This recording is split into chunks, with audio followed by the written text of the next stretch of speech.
Education. Educational services are spreading throughout the world. Why education? Many things have been said and written about education. We will approach this subject from three interrelated angles: human psychological, national social, and universal. We have been under the serious influence of contemporary Western thought, which undoubtedly has many superior aspects, for several centuries. However, within this thought there are also some defects, stemming in particular from the historical periods it has passed through and the unique conditions created by it. In the Middle Ages, when Europe was living under a theocratic order ruled by the church or church-appointed monarchs, Western thought came into contact with the Islamic world, especially through Andalusia and the Crusades. This was one of the factors that opened the door for the Renaissance and Reform movements. Some of the other factors, such as land shortage, poverty, the drive to meet ever-growing needs, and the fact that some nations, like England, were naturally inclined to sea travel, all culminated in Western thought, leading to overseas discoveries. The primary drive behind all these developments was the satisfaction of material needs. The accompanying scientific studies developed in opposition to the Church and medieval Christian scholasticism, and thus Europeans were confronted with a conflict between religion and science. This caused religion to split off from science and many people to break with religion. This development eventually led to the development of materialism and communism. In social geography, humanity was faced with the most striking elements of Western history: global exploitation, unending conflict based on interest, 2 world wars, and the division of the world into political or economic blocs. The West has held the world under its economic and military control for several centuries. In recent centuries, the conflict between religion and science has occupied many intellectual circles. Enlightenment movements that began in the 18th century saw human beings as consisting of the mind only. Following that, positivist and materialist movements saw humans as solely material or corporeal entities. As a result, spiritual crises have followed one after another. It is no exaggeration to say that these crises and the absence of spiritual satisfaction were the major factors behind the conflict of interests that enveloped the last 2 centuries and that reached its apex in the 2 world wars. As possessors of a system of belief with a different history and essence, we have some basic values and concepts which can be given not only to the West, with whom we have deep economic, social, and military relationships, but also to humanity at large. At the top of the list is our understanding and our concept of humanity. This view is neither exclusively ours, nor is it a subjective view. Rather, it is an objective view that puts forward what humans really are. Humans are creatures composed not only of a body and a mind, or feelings and a spirit. Rather, we are harmonious compositions of all these elements. Each of us is a body writhing in a network of needs, but this is not all. We also possess a mind that has more subtle and vital needs than the body, and each of us is driven by anxieties about the past and the future in a search for answers to such questions as: what am I? What is this world? What is the purpose of life and death? Who sent me to this world and why? Where am I going, and what is the purpose of life? Who is my guide in this earthly journey? Moreover, each person is a creature made up of feelings that cannot be satisfied by the mind, and a creature of spirit. It is through the spirit that we acquire our essential human identity. Each individual is a combination of all of these factors.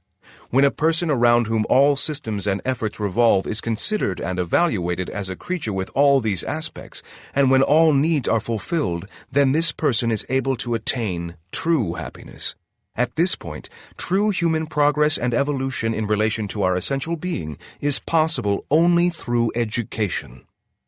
To comprehend the significance of education, we need only to look at one difference between us and the animals. At the beginning of the journey from the world of spirits that extends into eternity at the earthly stage, we are weak, in need, and in the miserable position of being dependent on everything from others. Animals, however, come to this world as if they have gained perfection in another realm.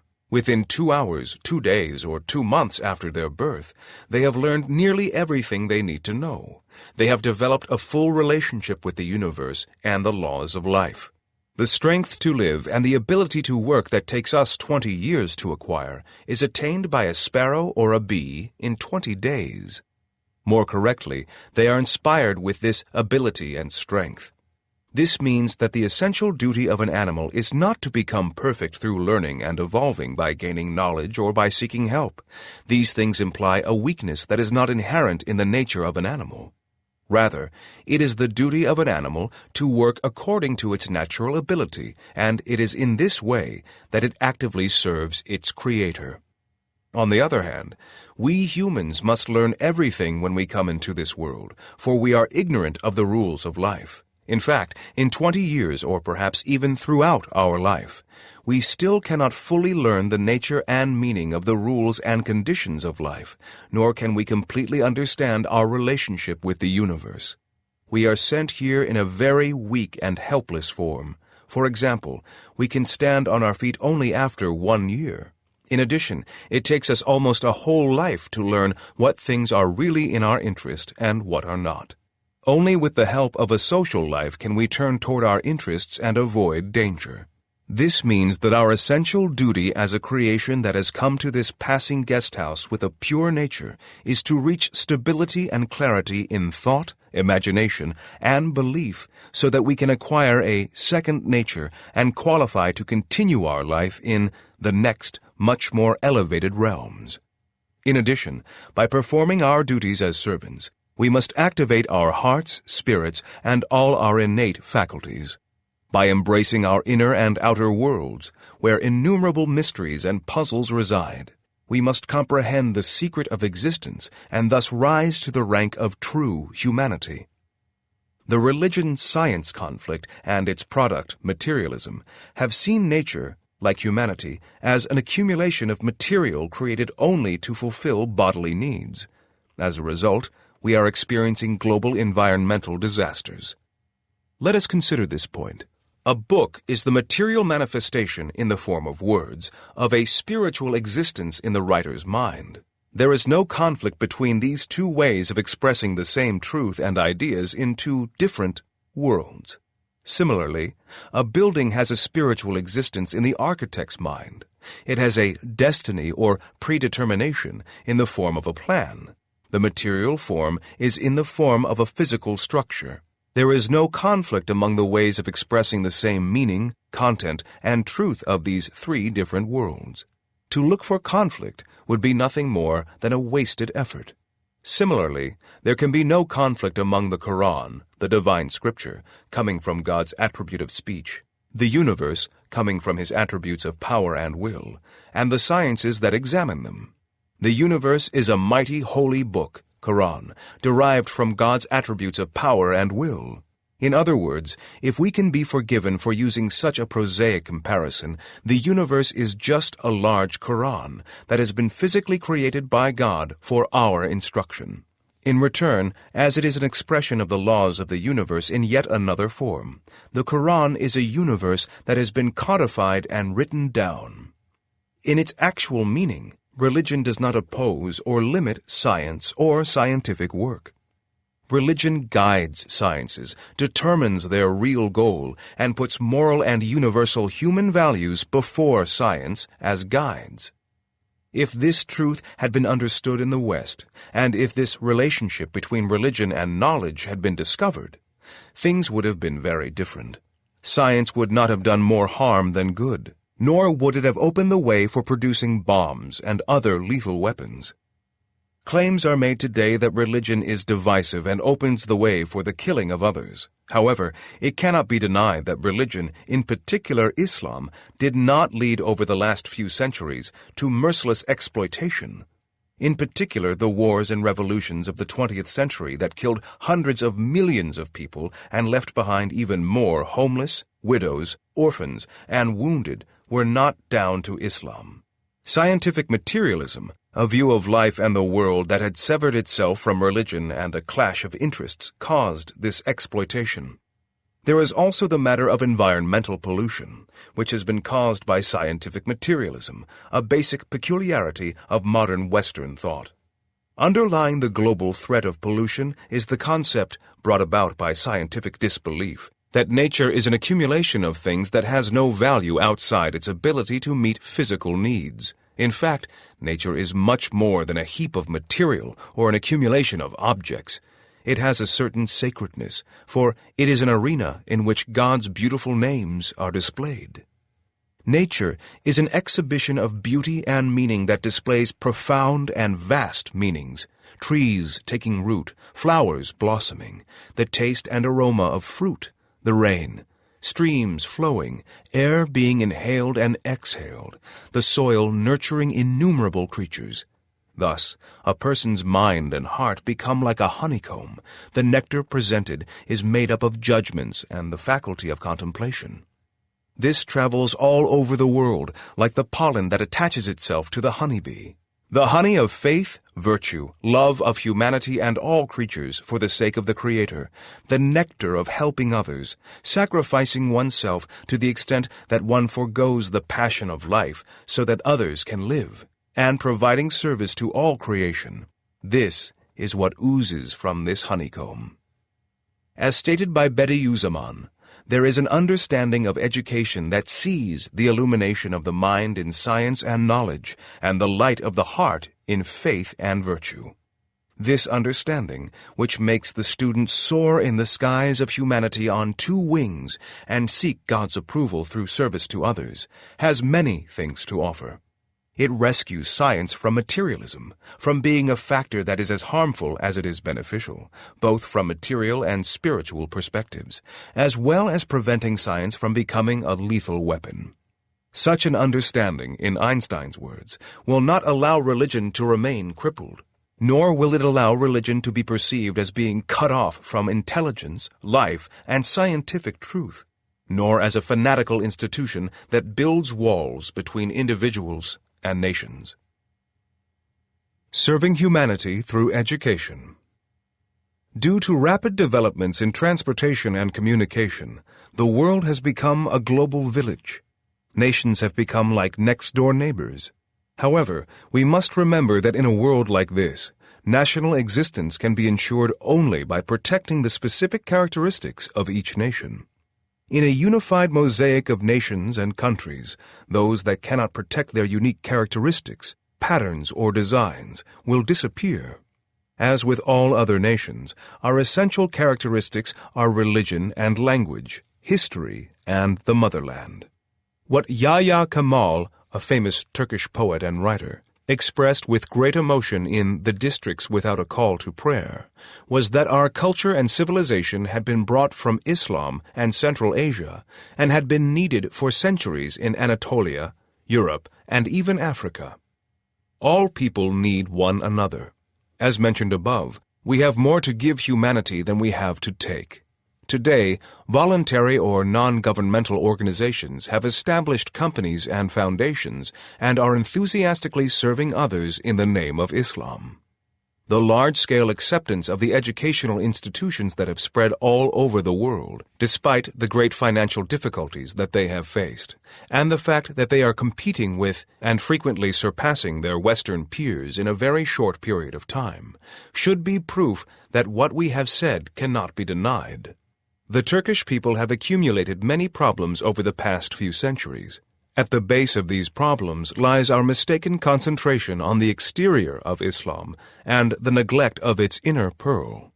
Later on, we began to imitate others and surmised that there was a conflict between Islam and positive science. We arrived at this conclusion despite the fact that the latter is no more than discoveries of divine laws that manifest God's attributes of power and will. It is nothing but a different expression of the Quran derived from God's attribute of speech. This neglect, in turn, led to despotism in knowledge, thought, and administration, a hopelessness that led to a disorder that encompassed all individuals and institutions, a confusion in our work. We no longer paid any attention to the division of labor. In short, our three greatest enemies are ignorance, poverty, and an internal schism. Knowledge, work capital, and unification can struggle against these. As ignorance is the most serious problem, it must be opposed with education, which always has been the most important way of serving our country. Now that we live in a global village, education is the best way to serve humanity and to establish a dialogue with other civilizations. But above all else, education is a humane service. We were sent here to learn and be perfected through education. Bediüzzaman drew attention to possible solutions and the future by saying, "The old state of affairs is impossible. Either a new state or annihilation is needed," saying that controversial subjects should not be discussed with Christian spiritual leaders. He opened dialogues with members of other religions, like Maulana Jalaluddin al-Rumi, who said, "One of my feet is in the center, and the other is in 72 realms, that is, in the realm of all nations, like a compass."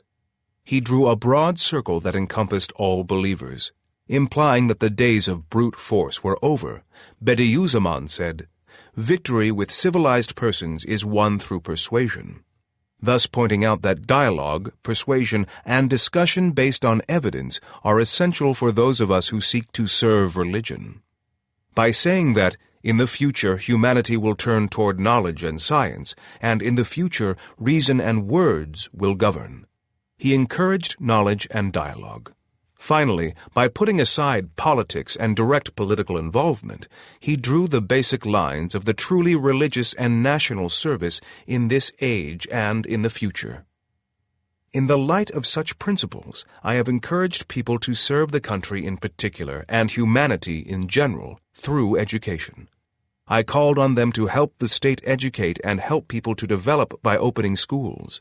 Ignorance can be defeated through education, poverty through work and the possession of capital, and internal schism and separatism through unity, dialogue, and tolerance. As the solution of every problem in this life ultimately depends on human beings, education is the most effective vehicle, regardless of whether we have a paralyzed social and political system or we have one that operates like clockwork. Schools.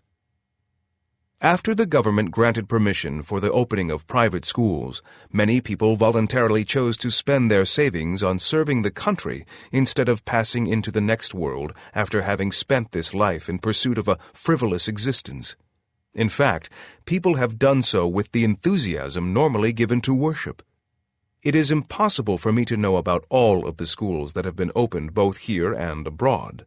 Since I have only recommended and encouraged such actions, I do not even know the names of many of the companies that opened schools or where the schools are located. However, I have followed this matter to a certain extent in the press and in series of articles written by such worthy journalists as Ali Bayramoglu, Şahin Alpay, and Atılgan Bayar. Schools have been opened in places ranging from Azerbaijan to the Philippines, from St. Petersburg to Moscow, and with the help of our Jewish fellow citizen and prominent businessman Uzeyir Gari, and with reference to his knowledge, in Yakutsk. These schools have been opened in almost all countries except for those like Iran, where permission has not been given. Writers and thinkers who have visited the schools confirm that these schools have been financed by voluntary organizations in Turkey. In most or all of them, student fees are an important part of this financing. Local administrators contribute sizable assistance by providing land, buildings, principals, and teachers when necessary. The teachers, who are dedicated to serving their country, nation, and humanity, and who have found the meaning of life in serving others, work enthusiastically for a low salary. Initially, some of our foreign affairs officials were hesitant to give their support, for they did not really understand what was going on. Today, however, most of them support the schools. In addition to Turkey's last two presidents, the late Honorable Turgut Özal and the Honorable Süleyman Demirel, as well as the former chairman of the parliament, Mustafa Kalemli, and former Minister of Foreign Affairs, Hikmet Çetin, all gave their support to these efforts by actually visiting the schools. Local administrators are just as aware of secularism, or even more so, than the Turkish government.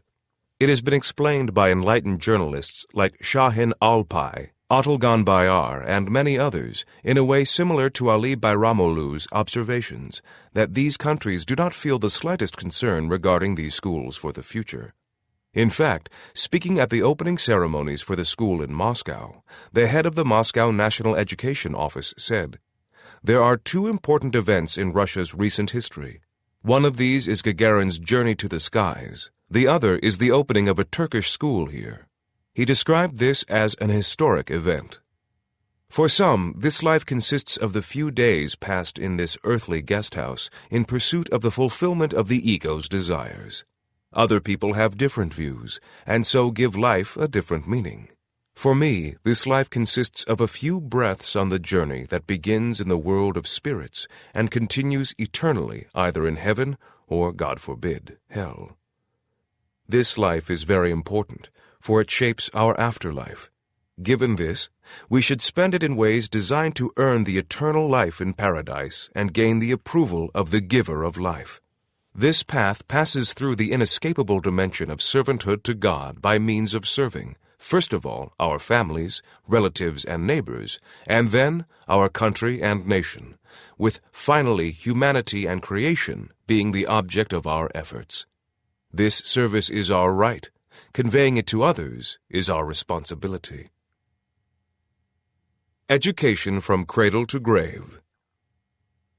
The main duty and purpose of human life is to seek understanding. The effort of doing so, known as education, is a perfecting process through which we earn in the spiritual, intellectual, and physical dimensions of our beings the rank appointed for us as the perfect pattern of creation. At birth, the outset of the earthly phase of our journey from the world of spirits to eternity, we are totally impotent and extremely needy. By contrast, most animals come into the world as if mature or as if they have been perfected beforehand. Within a few hours or days or months, they learn everything necessary for their survival, as well as how to relate to their environment and with other creatures. For example, sparrows or bees acquire maturity and all the physical and social skills they need within about 20 days. We need 20 years or more to acquire a comparable level of maturity. We are born helpless as well as ignorant of the laws of life and must cry out to get the help we need. After a year or so, we can stand on our feet and walk a little. When we are about 15, we are expected to have understood the difference between good and evil, the beneficial and the harmful. However, it will take us our whole lives to acquire intellectual and spiritual perfection. Our principal duty in life is to acquire perfection and purity in our thinking, perceptions, and belief. By fulfilling our duty of servanthood to the Creator, Nourisher, and Protector, and by penetrating the mystery of creation through our potential abilities, we seek to attain the rank of true humanity and become worthy of a blissful, eternal life in another exalted world. Our humanity is directly proportional to the purity of our emotions. Although those who are full of negative feelings and whose souls have been influenced by egoism appear to be human beings, it is doubtful whether they really are human. Almost anyone can train their bodies, but few can educate their minds and feelings. The former produces strong bodies, while the latter produces spiritual people. Our innate abilities and education. Since the time of Ibn Miskawayh, human faculties or drives have been dealt with in 3 categories: reason, anger, and lust. Reason encompasses our powers of perception, imagination, calculation, memory, learning, and so on. Anger covers our power of self-defense, which Islamic jurisprudence defines as something necessary to defend our faith and religion, sanity, possessions, life, and family, and other sacred values. Lust is the name for the driving force behind our animal appetites. Decked out for humanity is the passionate love of desires for the opposite sex and offspring, for hoarded treasures of gold and silver, for branded horses, cattle, and plantations, for all kinds of worldly things. Al Imran 3:14. These drives are found in other creatures. However, whether in their desires, intelligence, or determination to defend life and territory, these drives are limited in all creatures, but not in humanity. Each of us is uniquely endowed with free will and the consequent obligation to discipline our powers. This struggle for discipline determines our humanity. In combination with one another, and according to circumstances, our capabilities are often expressed through jealousy, hatred, enmity, hypocrisy, and ostentation. These too need to be disciplined. Humans do not only consist of a body and a mind. Each of us has a spirit that needs to be satisfied. Without this, we cannot find true happiness or perfection. Spiritual satisfaction is possible only through knowledge of God and belief in Him.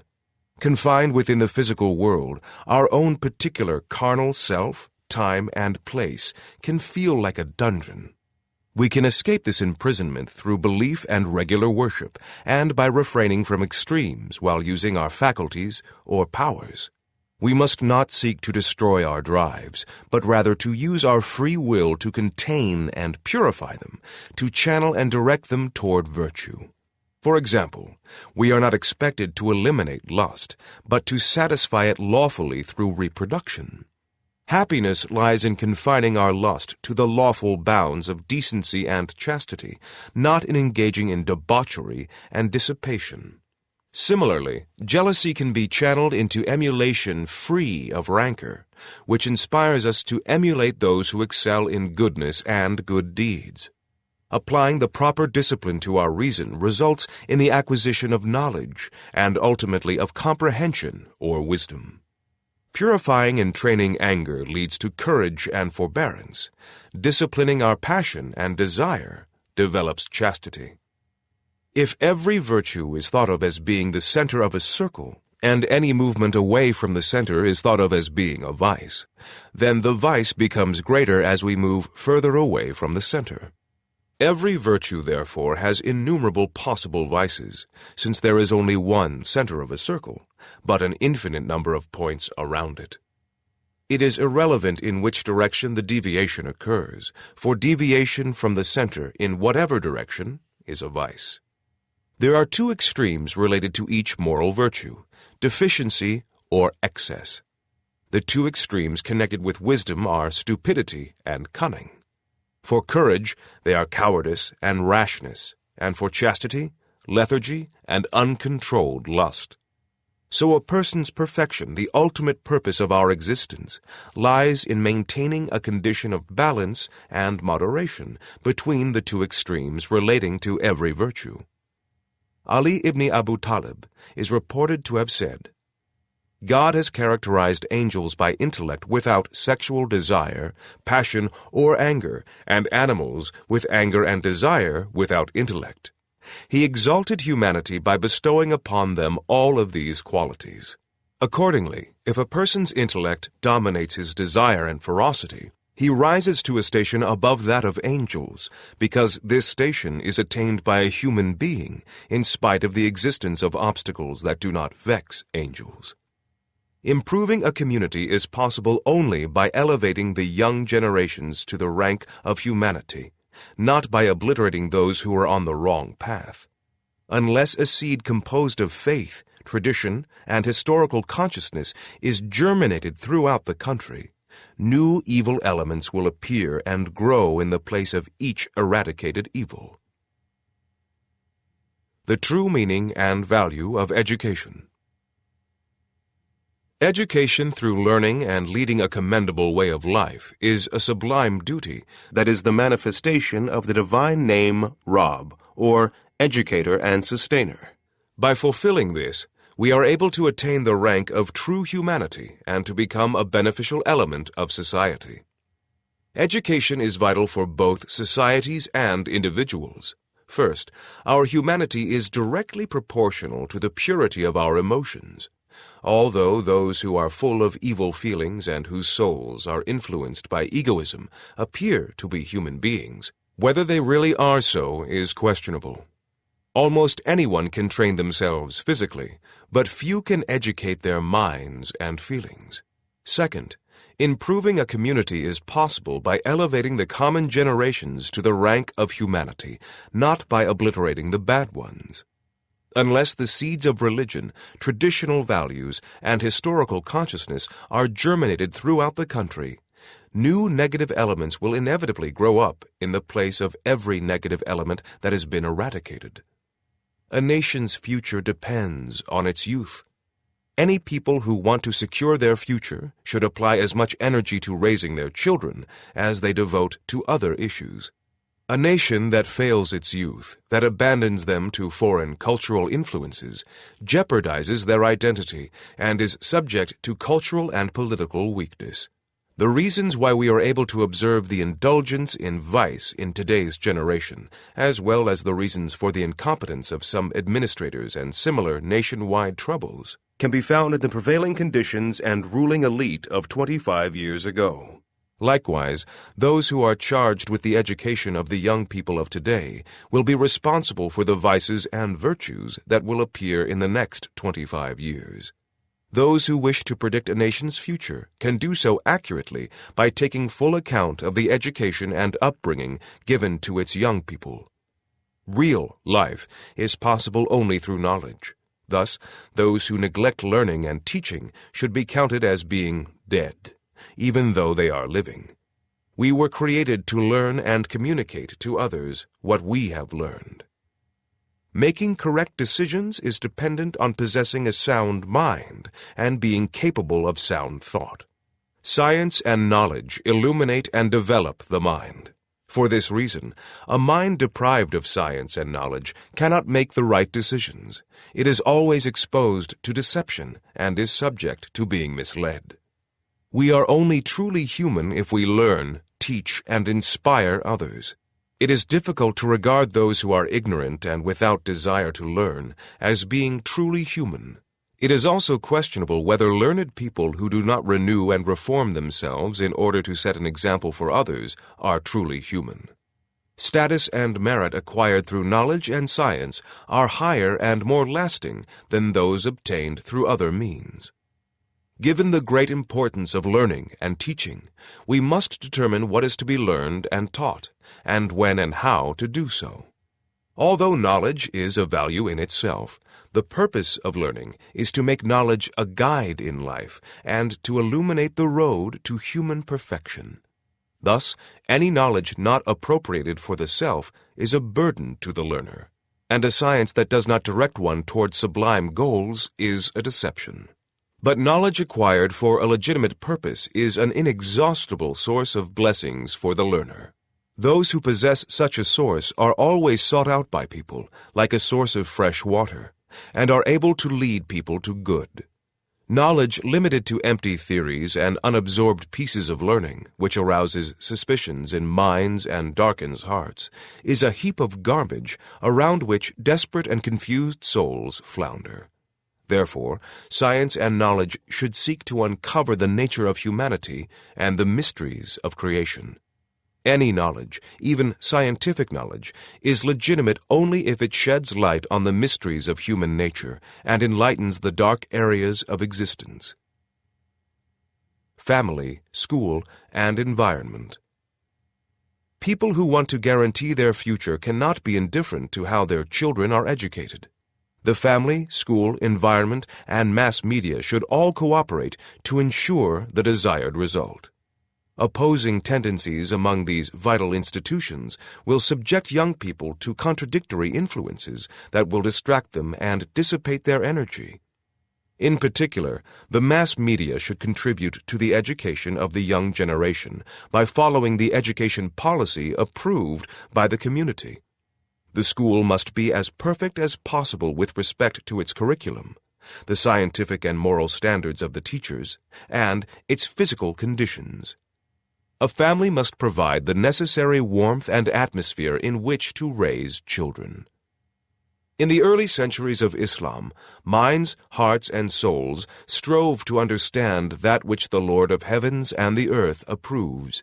Each conversation, discussion, correspondence, and event was directed to that end.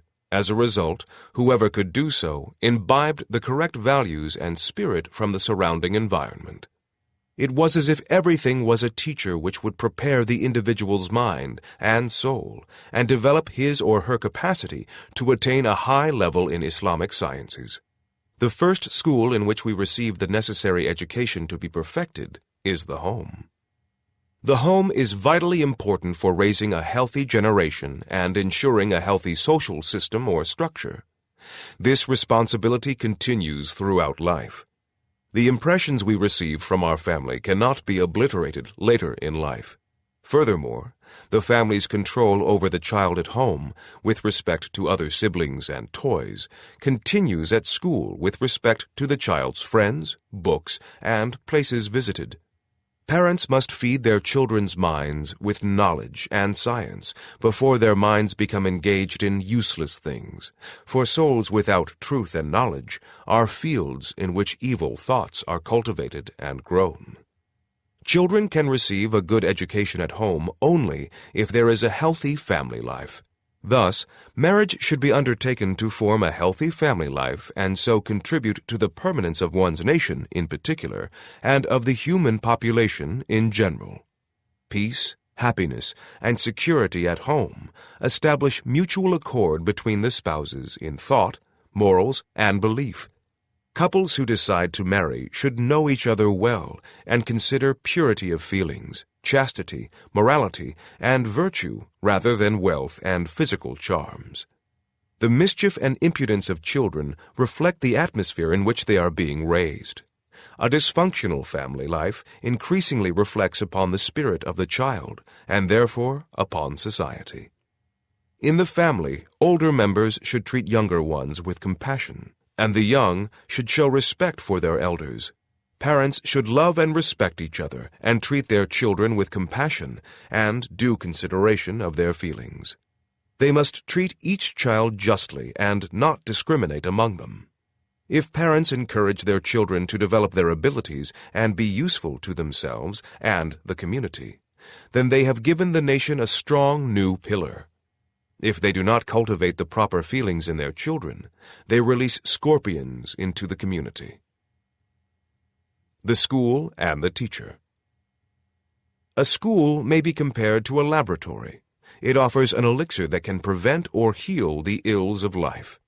Those who have the knowledge and wisdom to prepare and administer this elixir are the teachers. A school is a place of learning where everything related to this life and the next is taught. It can shed light on vital ideas and events and enable students to understand their natural and human environment. A school can also quickly open the way to unveiling the meaning of things and events, thereby leading a student to wholeness of thought and contemplation. In essence, a school is a kind of place of worship. The holy leaders are the teachers. True teachers sow the pure seed and preserve it. They occupy themselves with what is good and wholesome and lead and guide the children through life and whatever events they may encounter. For a school to be a true institution of education, students should first be equipped with an ideal, a love of their language, and know how to use it most effectively. They should possess good morals and perennial human values. Their social identity must be built on these foundations. Education is different from teaching. Most people can teach, but only a very few can educate. Communities composed of individuals devoid of sublime ideals, good manners, and human values are like rude individuals who have no loyalty in friendship or consistency in enmity. Those who trust such people are always disappointed, and those who depend upon them are sooner or later left without support. The best way of equipping oneself with such values is a sound religious education. A community's survival depends on idealism and good morals, as well as on being able to reach the necessary level in scientific and technological progress. For this reason, trades and crafts should be taught, beginning at least at the elementary level. A good school is not a building where only theoretical information is given, but an institution or a laboratory where students are prepared for life. Patience is of great importance in education. Educating people is the most sacred, but also the most difficult task in life. In addition to setting a good personal example, teachers should be patient enough to obtain the desired result. They should know their students well and address their intellects and their hearts, spirits, and feelings. The best way to educate people is to show a special concern for every individual, not forgetting that each individual is a different world. A school provides its pupils with the possibilities of continuous reading and speaks even when it is silent. Because of this, although it seems to occupy only one phase of life, school actually dominates all times and events. For the rest of their lives, pupils reenact what they have learned at school and derive continuous influence from this experience. Teachers should know how to find a way to the student's heart and be able to leave indelible imprints upon his or her mind. They should test the information to be passed on to students by refining their own minds and the prisms of their hearts. A good lesson is one that does more than provide pupils with useful information or skills. It should elevate them into the presence of the unknown. This enables the students to acquire a penetrating vision into the reality of things and to see each event as a sign of the unseen world. A movement originating its own models. In this article, I would like to discuss a legend, to talk about it as a duty, and therefore it is difficult to put it into words. However, I wonder if it is possible to describe in the scope of such an article an important resurrectional movement, a movement that has thrived in every part of the world, budding, giving off shoots and seedlings. I think not. What I know about the issue comes only from the videos I have seen. My attestation relies on what I have heard. The limits of my pen are those of my comprehension. I do not know to what era the implication of all that has been happening belongs. Now tell me what can be told under these circumstances. All I can do in describing this will be like someone attempting to describe roses and flowers as they really are, after only seeing a picture of a rose or a flower. But my task resembles more an attempt to describe the unique pattern, accent, and manner of each flower and rose in a garden merely by looking at the picture of a dead rose. The rose garden nor the flower garden cannot be described in this way. Even so, I believe that one should dare to talk on behalf of the phenomenon of the era to galvanize people of letters and conscience. If some people close to God will be inspired as a result of this article, I think then that my aim has been achieved. No matter how expressive and stylishly it is told, what matters is that this important phenomenon of the era should be related. It should, after all, be related so that we add a footnote to history and show our respect for those devoted people who performed such heroic deeds. If, on the other hand, this soft breeze, this warm atmosphere, this fresh thought and this love, and the gentle winds felt across the globe were to be described very briefly, it would be disrespectful toward the noble traits, such as magnanimity and altruism. This movement is a phenomenon to be written about and underscored.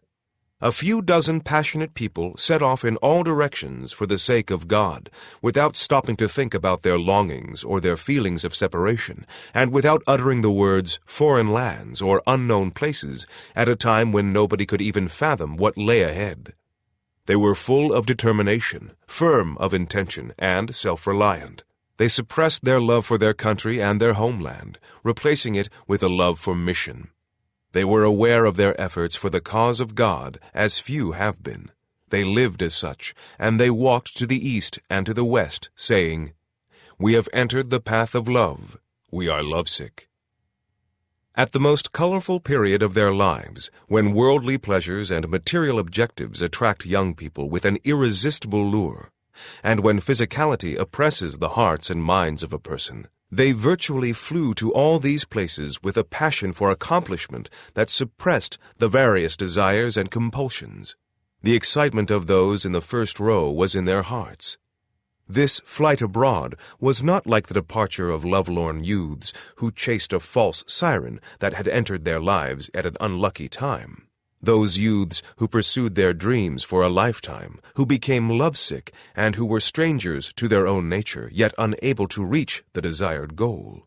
The mission of these youths was from the heart and based on emotions, on consciousness, and determination. It had a depth of good faith and sincerity.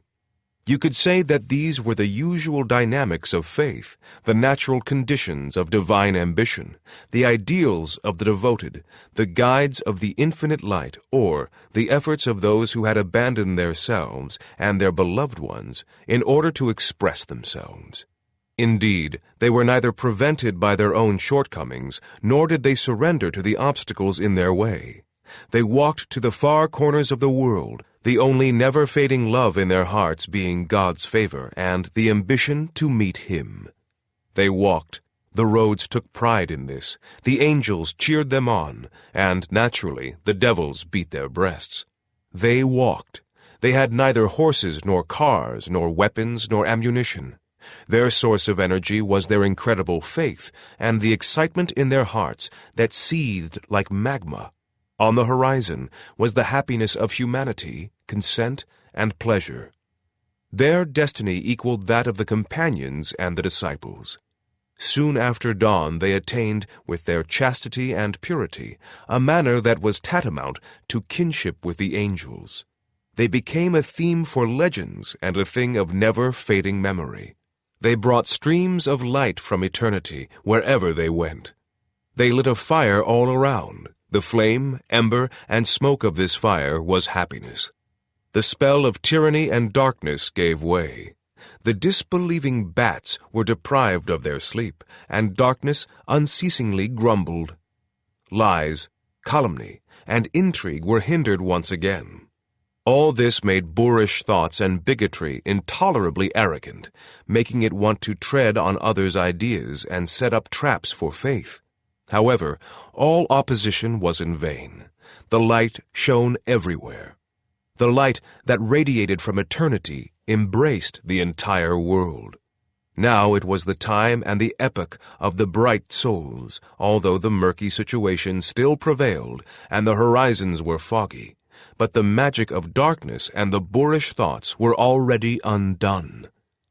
Now it was the turn of the bright souls to speak. Humanity would discover itself through them and take its true place in the hierarchy of creation. Therefore, it was a generation that had long been awaited, as people had been waiting for them. Wherever they went, they always bent doubled as a consequence of their reverence for God and their respect for humanity, their eyes fixed on the doorway of the most gracious, meekly and humbly, awaiting the time when showers of light would be unleashed, while their heads and feet touched the ground. No matter how the people of today assess the issue, these were the children of tomorrow. The bright future bore their secrets. These lucky people, who were the apostles of resurrection, each in their own way, held the flowers of friendship in their hands and the verses of brother and sisterhood on their lips. Their tongues, sharper than the sharpest swords, were nourished by Quranic waterfalls, and their words had divine dimensions. These words destroyed darkness, but did not harm anyone. They brought the sound of the rivers of paradise within earshot, but they did not lead to a longing for paradise. In fact, these people needed neither hands nor tongues. Their pure faces that reminded one of God wherever seen were so magical that words stumbled in the presence of the meanings that emanated from their manners, and tongues became mute. Even their shadows burned the night moths, not to mention their light, which dazzled anyone that came near. We rightfully say, tongues and words have nothing to say in the presence of actions. When manners speak, is there a need for speech? They are the representatives of this truth. There have always been multitudes of good people on the earth. However, the manners and words of this latest group are entirely different. I can hardly say that they were singular or unique, but were I asked to explain how they were, I would not be able to immediately reply. I would probably say, they look like angels, and give up there.